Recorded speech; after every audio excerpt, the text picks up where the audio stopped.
Kwa majina Daniel Yohana Amsa, ni mwakilishi wa kampuni ya Soya One Limited ambayo tunaenda kauli mbiu ya Soya One jamii kwanza. Na sisi wote katika imani, sisi wote ni jamii moja.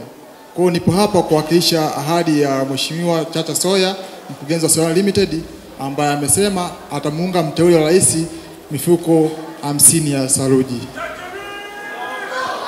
Mimi sina hela lakini na wadau.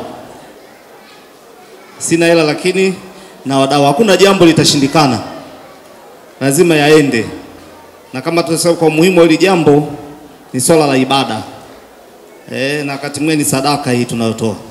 Kwa tukio hili kubwa, kwanza kwa waumini wote, Waislamu wote na wale wasio Waislamu, kwa michango yenu mikubwa ambayo tumefanikisha kwa kiasi fulani, hatua tumeshapiga.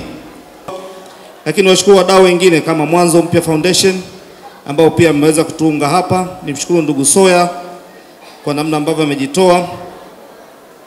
Lakini washukuru watu wote ambao wametukimbilia kwa siku ya leo kwa ajili ya kazi kubwa ya Mwenyezi Mungu. Shehe wangu, tulikuwa tuna mambo mengi, lakini kwa jambo hili tusingeweza kuacha. Tumekuja hata aliyetoa shilingi 100. Tunakushukuru sana na tunakuombea kwa Mwenyezi Mungu aendelee kukuongezea kwa pale ulipotoa. Sasa tumefanya hii kazi leo, kuna hela ambayo tumeipata hapa. Jumla ya fedha ambayo tumekusanya hapa leo,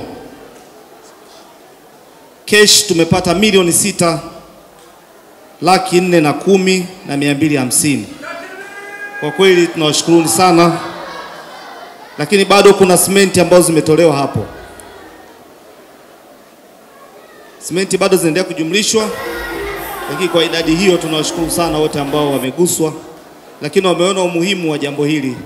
Na niwaombe wale ambao ni Waislamu na wasio kwa Waislamu, linapotokea jambo la dini yote, wote tushikamane, kwa sababu sisi ni watu wa moja, sisi ni ndugu, na talime yetu tutainyonyoa sisi wenyewe na si mtu mwingine.